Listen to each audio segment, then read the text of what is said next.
రాష్ట్రంలోని ప్రముఖ దేవాలయాలు ఆధ్యాత్మికతో పాటు ఇక ఆదాయంలోనూ సరికొత్త రికార్డులు సృష్టిస్తూ ఉన్నాయి.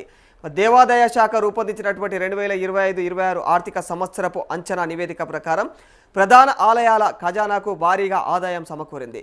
గతంలో పోలిస్తే ఇక మరి ఈ ఏడాది ఆదాయం గణనీయంగా పెరగడం అయితే విశేషంగానే చెప్పుకోవాలి. ఇక దర్శనం టికెట్లు, హుండీ కానుకలు, ప్రసాదాల విక్రయాలు, వివిధ సేవల ద్వారా అయితే భారీగా అయితే ఆదాయం వచ్చిందని చెప్పేసి దేవాదాయ శాఖ ఆఫీసర్లు తెలిపారు. మరి గతంలో ఎన్నడూ కూడా లేని విధంగా 2025-26 ఆర్థిక సంవత్సరానికి సంబంధించినటువంటి ఆదాయం రికార్డు స్థాయిలో అయితే నమోదైంది. మరి రాష్ట్రంలో 689 ఆలయాలు ఇక దేవాదాయ శాఖ పరిధిలో ఉండగా దాదాపుగా 556.11 కోట్లకు పైగా అయితే ఆదాయం వచ్చింది.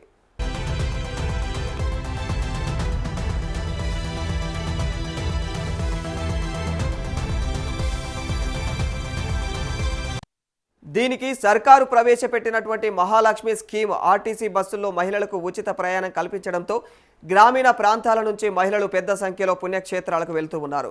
దీంతో పాటుగా ప్రధాన ఆలయాల వద్ద కూడా క్యూ, విశ్రాంతి గదులు, అన్నదాన భవనాలు, పార్కింగ్ సౌకర్యాలను మెరుగుపరచడంతో భక్తుల తాకిడి పెరిగిపోతోంది.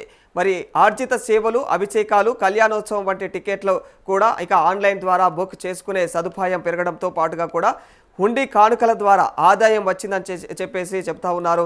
మరి దీని ప్రభావంతో యాదగిరిగుట్ట, వేములవాడ, కొండగట్టు, కొమరవెల్లి వంటి ప్రధానమైనటువంటి ఆలయాల్లో భక్తుల రద్దీ అయితే 30 నుంచి 40% వరకు కూడా పెరిగినట్లు అంచనా వేస్తూ ఉన్నారు.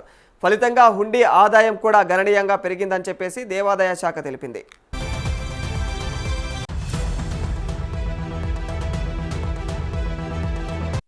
రాష్ట్రంలోని పుణ్యక్షేత్రాలు భక్తులతో కలకలలాడడమే కాకుండా ఆదాయంలోనూ దూసుకు వెళుతూ ఉన్నాయి. రాష్ట్రంలోని ఆలయాలను వాటి ఆదాయాన్ని బట్టి 3 విధాలుగా అయితే వర్గీకరించారు. రాష్ట్రంలో కేవలం 2 ఆలయాలు మాత్రమే 50 కోట్ల మార్కునైతే దాటాయి. అందులో యాదగిరిగుట్ట లక్ష్మీ నరసింహస్వామి ఆలయం 93.87 కోట్లతో అగ్రస్థానంలో ఉండగా వేములవాడ రాజన్న 73.43 కోట్లతో రెండవ స్థానంలో నిలిచింది.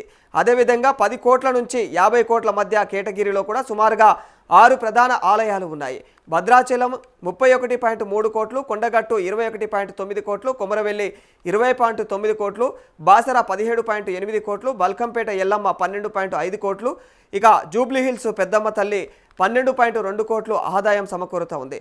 అలాగే రాష్ట్ర వ్యాప్తంగా కూడా సుమారుగా 346 ఆలయాల ఆదాయం 1 కోటి నుంచి 10 కోట్ల మధ్య ఉండడంతో ఇంకా ఉండడం అయితే ప్రస్తుతం విశేషంగానే చెప్పుకోవాలి. ఇక చెరువుగట్టుకు సంబంధించి 9.1 కోట్లు, కర్మన్ఘట్ హనుమాన్ అయితే 8.7 కోట్లు, వరంగల్ భద్రకాళి 8.3 కోట్లు, ఏదుపాయల అయితే 7.2 కోట్లు ఆదాయం వచ్చిన ఆలయాల జాబితాలో ఉన్నాయి.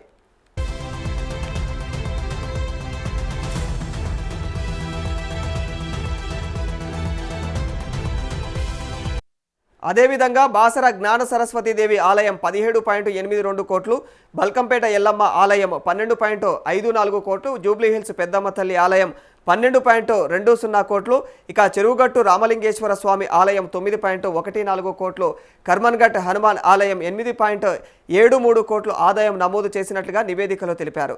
ఆలయాల ఆదాయం అమాంతం పెరగడానికి ప్రధాన కారణం రాష్ట్ర ప్రభుత్వం ప్రవేశపెట్టినటువంటి మహాలక్ష్మి పథకం ద్వారా మహిళలకు ఉచిత బస్సు ప్రయాణం కల్పించింది. మరి బస్సు టికెట్ల కోసం అయితే కేటాయించినటువంటి సొమ్మును భక్తులు అయితే హుండీ కానుకల రూపంలో, ప్రత్యేకమైనటువంటి పూజల రూపంలో లేదా ప్రసాదాల కొనుగోలుకు ఖర్చు చేస్తూ ఉన్నారు.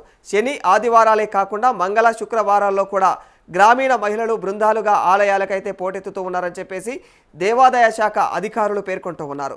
ముఖ్యంగా యాదగిరిగుట్ట, వేములవాడ, కొండగట్టు, కొమరవెల్లి వంటి క్షేత్రాలకు మహిళా భక్తుల తాకిడి అయితే 40% పెరిగినట్లుగా అయితే చెప్తూ ఉన్నారు. ఇక ఇది హుండీ ఆదాయాన్ని అమాంతం పెంచింది. ఇదే విధంగా యాదగిరిగుట్ట లక్ష్మీ నరసింహస్వామి ఆలయాన్ని పునర్నిర్మించినటువంటి తర్వాత అది కేవలం ఆధ్యాత్మిక కేంద్రంగానే కాకుండా పర్యాటక క్షేత్రంగా కూడా బాసిల్లుతూ ఉన్నది. మరి దీనివల్ల కూడా ఆదాయం 100 కోట్లకు అయితే చేరుతూ ఉంది.